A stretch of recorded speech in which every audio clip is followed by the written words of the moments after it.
ഭഗവാന്റെ ഭക്തന്മാരായ ആളുകൾ ഒരുമിച്ച് ചേർന്ന ഒരു രംഗം ഇവിടെ വർണ്ണിക്കുകയാണ്. സമന്തപഞ്ചകം എന്നു പേരുള്ള സ്ഥലത്ത് പണ്ട് പരശുരാമൻ തയ്യാറാക്കിയതാണ് ഏതാനും തീർത്ഥങ്ങൾ. അക്കാലത്ത് ഒരു സൂര്യഗ്രഹണം വന്നു. വരാനിരിക്കുന്ന ആപത്തിനെ സൂചിപ്പിക്കുന്നതാണത്രേ സൂര്യഗ്രഹണം. അപ്പോൾ ഗ്രഹണ സമയത്ത് ഈ തീർത്ഥങ്ങളിൽ സ്നാനം ചെയ്യണം. അതിനാണ് ഈ കണ്ട ആളുകളെല്ലാം അവിടെ വന്നെത്തിയത്. സാധാരണ ഈ ബന്ധുക്കൾ തമ്മിൽ കണ്ടുമുട്ടുമ്പോൾ ചിരിച്ചുകൊണ്ട് വർത്തമാനം തുടങ്ങുക, പിന്നെ ഉള്ളു തുറന്ന് സംസാരിക്കാൻ തുടങ്ങിയാൽ കരയാറാവുക. അങ്ങനെയാണല്ലോ സാധാരണ. കുന്തിദേവിയും വസുദേവനും തമ്മിൽ കണ്ടുമുട്ടുന്ന ഒരു രംഗം ഇവിടെ വർണ്ണിക്കുന്നുണ്ട്. ഒരമ്മയുടെ മക്കളാണ് രണ്ടുപേരും. ആരാരാണ് അധികം ദുഃഖം അനുഭവിച്ചത് എന്നറിഞ്ഞുകൂടാ. കുന്തിദേവിയുടെ കഥ ആലോചിച്ച് നോക്കൂ. ഭർത്താവില്ല, താമസിക്കാനൊരിടം പോലും ഇല്ല. 4-5 കുട്ടികളുടെ കയ്യും പിടിച്ചുകൊണ്ട് അശരണയായിട്ട് ഒരു സ്ത്രീ ഇങ്ങനെ സഞ്ചരിക്കുക.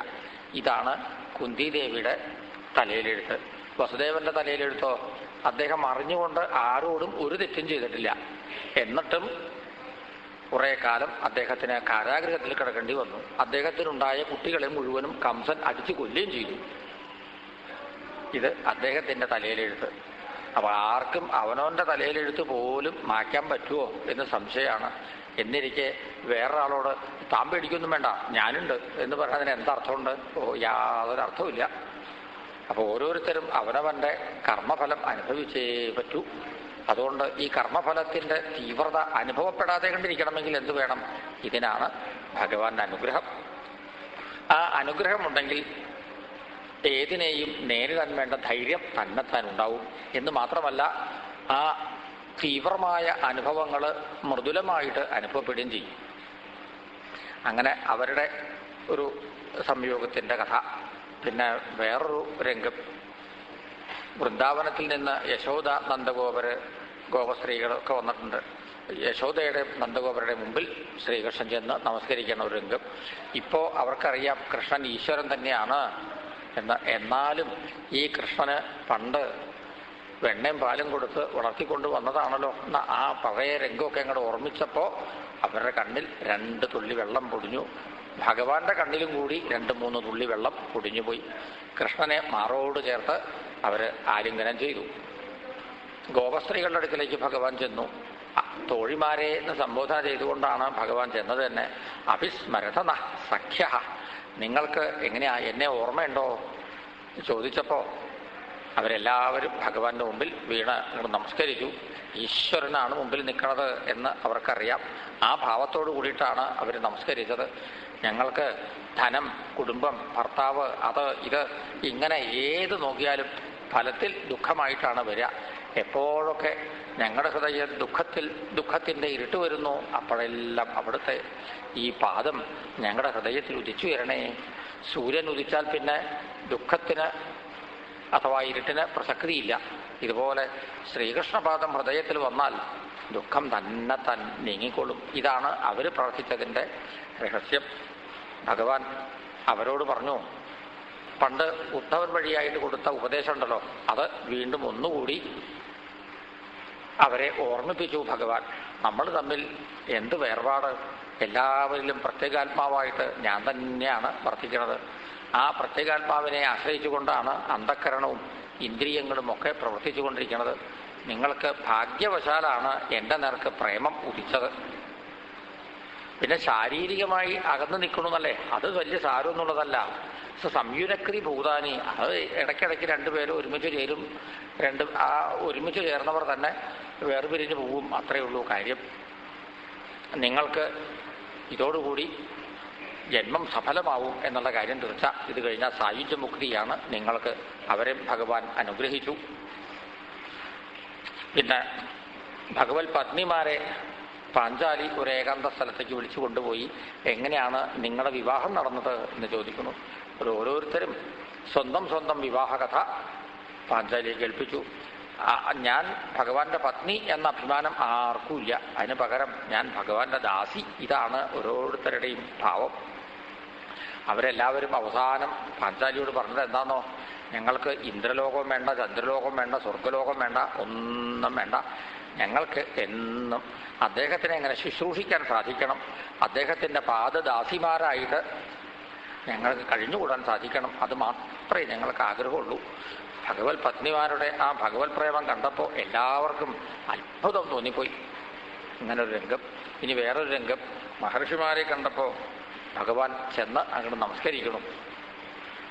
അവരെ നമസ്കരിച്ചുകൊണ്ട് ഭഗവാൻ പറയുകയാണ്, അഹോ വയം ജന്മഭൃതോലബ്ധം കർസേന, ഏതോ പൂർവ്വപുണ്യം കൊണ്ടാണ് കേട്ടോ നിങ്ങളെയൊക്കെ കാണാൻ സാധിച്ചത് തന്നെ. ഈ ആളുകൾ സ്വയം ശുദ്ധീകരിക്കണം എന്ന് വിചാരിച്ച് പ്രതിമ മുമ്പിൽ വെച്ച് പൂജിക്കുക, തീർത്ഥങ്ങളിൽ സ്നാനം ചെയ്യുക, ഇതൊക്കെ പതിവുണ്ട്. അനവധി കാലം ഇതിങ്ങനെ ആവർത്തിച്ച് ചെയ്താൽ ചിലപ്പോൾ മനസ്സ് ശുദ്ധമായി എന്ന് വരാം. പക്ഷേ മഹാത്മാക്കളെ കണ്ടാൽ മതി. ദർശനാദേവ സാധവ. മഹാത്മാക്കളെ കണ്ടാൽ തന്നെ ഒരാൾ സ്വയം പരിശുദ്ധനായി തീരും. ഈ തീർത്ഥം എന്ന് വെച്ചാൽ വെള്ളമാണെന്നാണ് പൊതുവെ ആളുകളുടെ ധാരണ. അങ്ങനെ വിചാരിക്കുന്നവർ ശുദ്ധ കഴുതകളാണ്. മഹാത്മാക്കളാണ് തീർത്ഥം എന്ന് വെച്ചാൽ. അപ്പോൾ തീർത്ഥസ്നാനം കൊണ്ട് പാപം പോവും എന്ന് പറയാറുണ്ടല്ലോ. എന്താ അതിൻ്റെ അർത്ഥം? തീർത്ഥം എന്ന് വെച്ചാൽ മഹാത്മാക്കൾ. മഹാത്മാക്കളുമായിട്ട് സംസർഗമുണ്ടാവുക, ആ സംസർഗം വഴിയായിട്ട് ഉള്ളിലുള്ള പാപവാസനകൾ ഒഴുകി പോവുക. ഇതാണ് തീർത്ഥസ്നാനം കൊണ്ട് പാപം പോവും എന്ന് പറഞ്ഞതിൻ്റെ അർത്ഥം തന്നെ. മഹർഷിമാർ ഭഗവാനോട് അങ്ങോട്ട് പറഞ്ഞു, എൻ മായയാ, ഇതെല്ലാം അവിടുത്തെ മായയാണ്. ഞങ്ങൾ ഒട്ടൊട്ടൊക്കെ ഈ കാര്യം മനസ്സിലാക്കിയിട്ടുണ്ട്. എന്നും അവിടുത്തെ പാദത്തിൽ ഞങ്ങൾക്ക് ഭക്തി ഉണ്ടാവണം. അവർ പ്രാർത്ഥിച്ചു. 2-3 മാസക്കാലം എല്ലാവരും അവിടെ അങ്ങ് താമസിച്ചു. ഒരാൾക്കും അവിടുന്ന് പിരിഞ്ഞു പോകണം എന്ന് തോന്നണില്ല. എന്താ കാരണം? എല്ലാവരും പറയണത് ശ്രീകൃഷ്ണ കഥയാണ്, കേൾക്കണതും ശ്രീകൃഷ്ണ കഥയാണ്. ഇത്രയും ആളുകൾ അവിടെ ഒരുമിച്ച് താമസിച്ചിട്ട് ഒരാളെങ്കിലും പരദൂഷണം പറയേണ്ടായില്ല.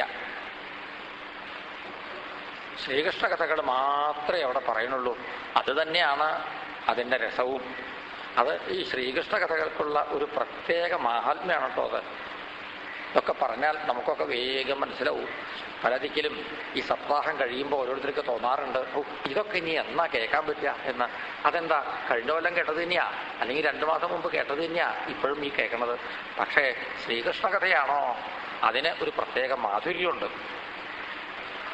അങ്ങനെ 3 മാസം അവിടെ കഴിഞ്ഞു, നിമിഷം എന്ന പോലെ. ഇതിനിടയ്ക്ക് വസുദേവൻ ചോദിച്ചു മഹർഷിമാരോട്, ഞാൻ ഇനിയും സൽക്കർമ്മം ചെയ്യാൻ ബാക്കിയുണ്ടോ എന്ന്. നാരദൻ പറഞ്ഞു, അങ്ങൊരു യജ്ഞം ചെയ്തോളൂ എന്ന്.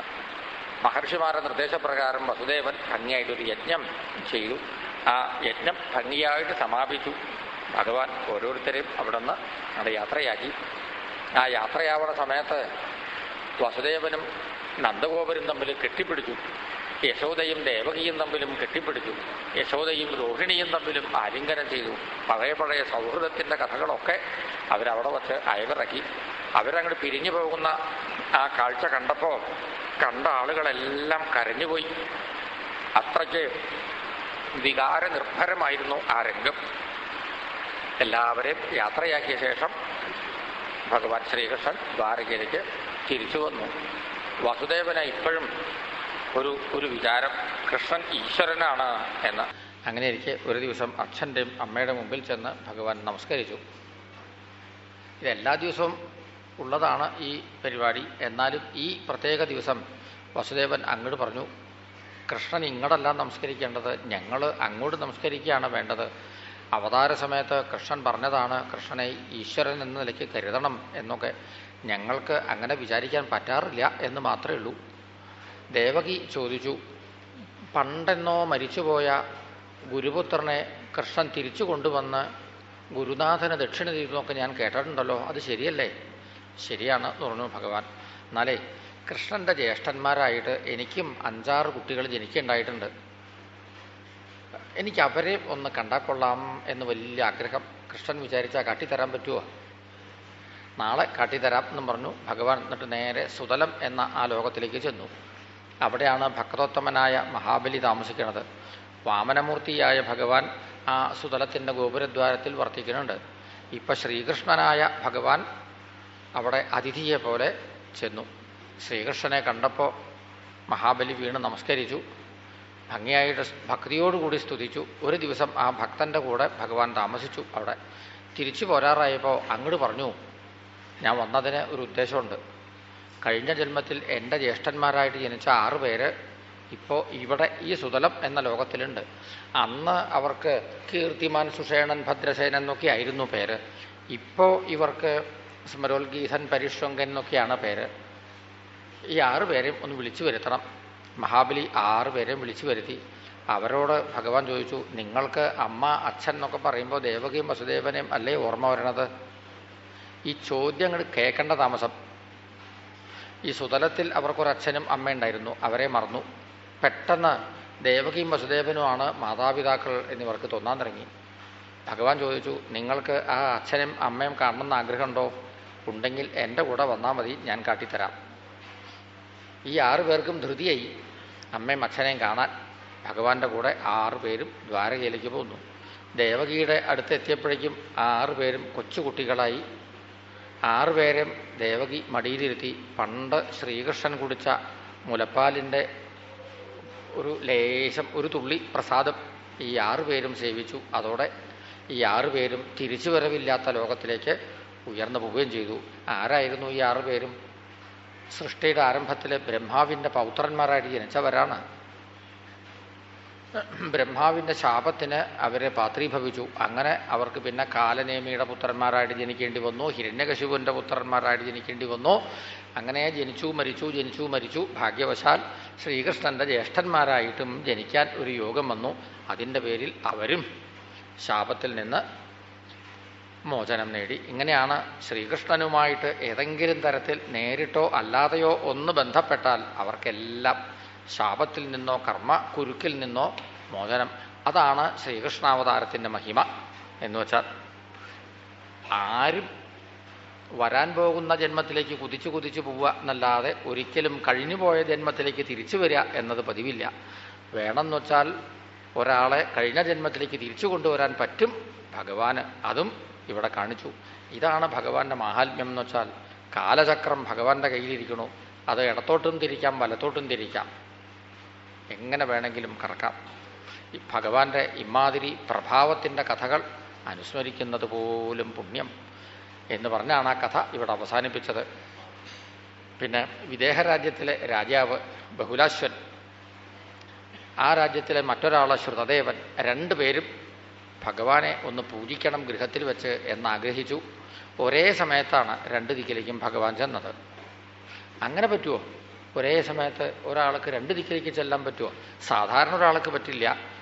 പക്ഷേ ഭഗവാന് അത് സാധിക്കും. 2 ചമഞ്ഞൻ പൊടുവാസുദേവൻ 2 ചെന്നത പൂജ ഭംഗി.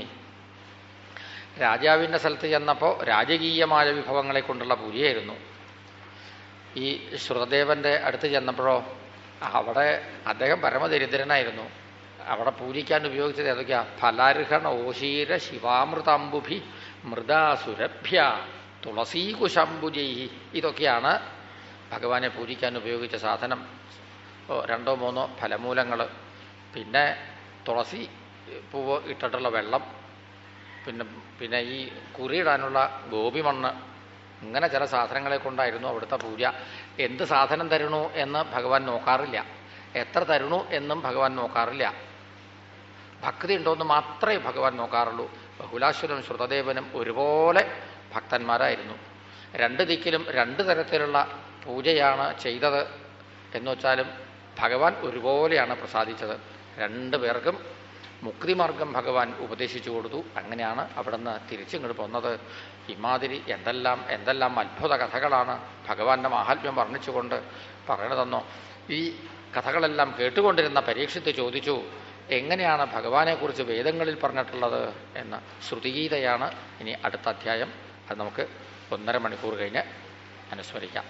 നാരായണ നാരായണ നാരായണ നാരായണ.